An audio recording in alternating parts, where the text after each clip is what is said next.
Okay sir. Okay sir.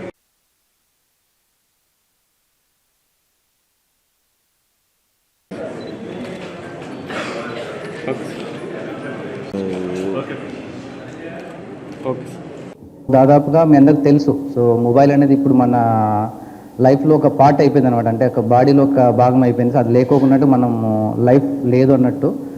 ముఖ్యంగా ఏంటంటే mobile ఫోన్స్లో మనకు సంబంధించి మెమోరీస్, సో మన ఫ్యామిలీస్తో కానీ మన ఫ్రెండ్స్తో సంబంధించిన మెమోరీస్ ఉంటాయి. దాంతో అట్ ది సేమ్ టైం మన ట్రాన్సాక్షన్స్ ఏవైతే బ్యాంక్ ట్రాన్సాక్షన్స్ కానీ ఇవన్నీ కూడా మనం ఇప్పుడు మొబైల్ ద్వారానే చేస్తున్నాం.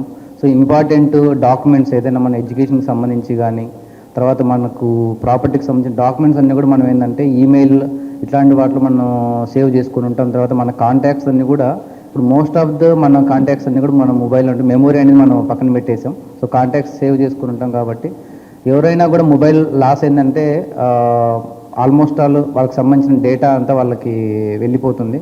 కాబట్టి సో మనకి ఏదైతే ఈ మొబైల్ హంట్ ప్రోగ్రామ్ ద్వారా ఎవరైతే బాధితులు వాళ్ళు మొబైల్ ఫోన్స్ లాస్ చేసుకుంటారో వాళ్ళకి మళ్ళా తిరిగి ఇచ్చేది ఈ మొబైల్ హంట్ ప్రోగ్రామ్. ఇప్పటిదాకా మనం దాదాపుగా ఈరోజు మనం దాదాపు 700 మొబైల్స్ మనం రికవర్ చేయడం జరిగింది.